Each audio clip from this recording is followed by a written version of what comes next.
Hey there, Alex Kidman, and I'm about to do something a little bit unexpected.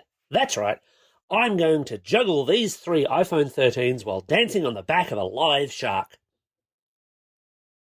Okay, it turns out that for practical, logistical, and RSPCA related reasons, I'm not actually going to do that. I'm just going to quickly unbox these three new iPhones. So what I've got here is the iPhone 13 mini, the iPhone 13, and the iPhone 13. No Pro Max for me so far, but that's okay. That still gives us a pretty good view of the range. Let's get to the unboxing, because that's obviously what you're here for.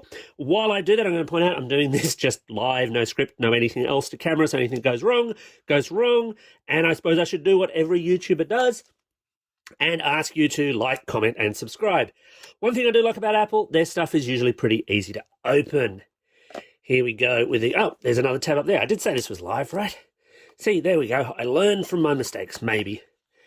And there's the 13 mini in Midnight, it's called. And just for the sake of comparison, here's one I prepared earlier.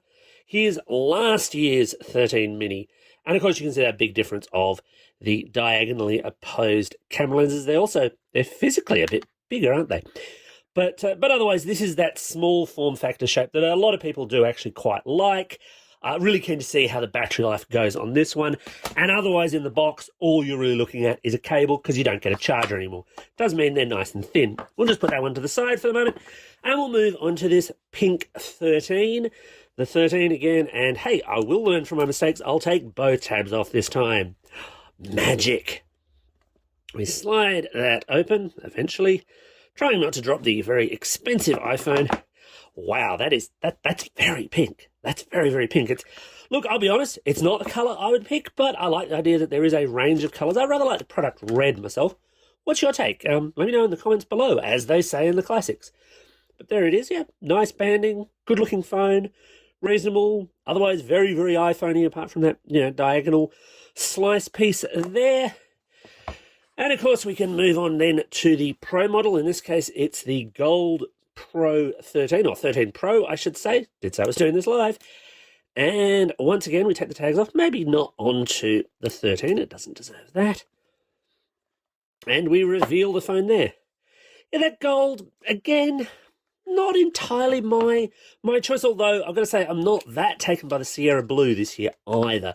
Again, maybe that's me, and that's a total taste thing. You do have choices, and I'd be throwing a case onto this thing anyway. The cameras are the real story here. I think, as most Apple enthusiasts will know, this year we're talking about incremental upgrades rather than some fancy new design or fancy new form factor. Anyway, there's all three phones. I'll just line them up slightly more pretty than I have them there. Maybe, eventually. 1, 2, and 3, and there we have it. And yeah, if you do want the comparison point, there's the 12 mini. There's a 12. And actually, there's a 12 Pro Max, just to give you that big size differential and to see how they look from behind, and obviously phones that have had a little bit more wear and tear on them. Anyway, I should actually get to testing these new phones. Let me know what you'd like to know about the new phones below, and as always, thanks for watching, and don't forget to hit like and subscribe.